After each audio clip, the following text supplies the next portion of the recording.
ये कहानी मथुरा शहर के एक भिखारी की है जो रोज एक ही जगह बैठकर भीख मांगा करता था।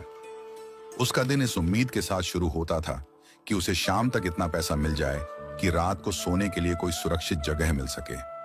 सालों से उसकी जिंदगी यूं ही चल रही थी। एक दिन उसी रास्ते से एक लड़की गुजरी। उसने भिखारी की हालत देखी और उस पर दया आ गई।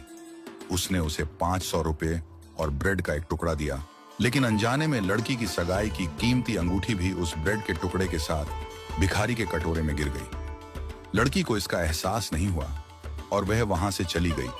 भिखारी ने 500 का नोट और ब्रेड को देखा और खुश हो गया। आज तो दिन अच्छा है, उसने सोचा। जब उसने ब्रेड का टुकड़ा तोड़ा तो उसमें से एक चमकती हुई चीज बाहर निकली। ध्यान से देखने पर उसने देखा कि यह एक कीमती अंगूठी थी। वह हैरान रह गया और सोच में पड़ गया। पहले तो उसके मन में लालच आया।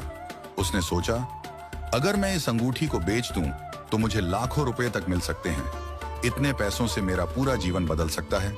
लेकिन थोड़ी ही देर में उसकी अंतरात्मा ने उसे झकझोरा। उसने सोचा, यह अंगूठी मेरी नहीं है। वह लड़की मुझ पर भरोसा करके गई थी। मुझे इसे उसे वापस लौटाना चाहिए। अगले दिन भिखारी ने उस लड़की की तलाश शुरू की। उसने आसपास के इलाके में लोगों से उसके बारे में पूछा, लेकिन किसी को उसके बारे में जानकारी नहीं थी। कई घंटों तक वह लड़की को ढूंढता रहा।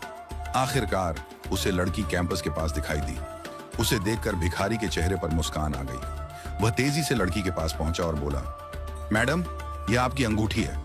कल गलती से यह मेरे पास आ गई थी। मैं इसे आपको लौटाने आया हूं। लड़की ने भिखारी की ओर देखा और हैरान रह गई।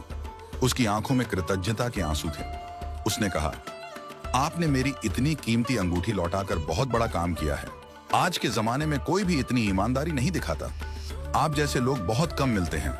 लड़की ने इस पूरी घटना को अपने मंगेतर के साथ सोशल मीडिया पर साझा किया। यह कहानी सोशल मीडिया पर तेजी से वायरल हो गई। जिसने भी यह कहानी सुनी वह भिखारी की ईमानदारी से प्रभावित हुआ। लोग भिखारी की मदद करने के लिए आगे आए। कुछ लोगों ने ऑनलाइन फंडरेजर शुरू किया।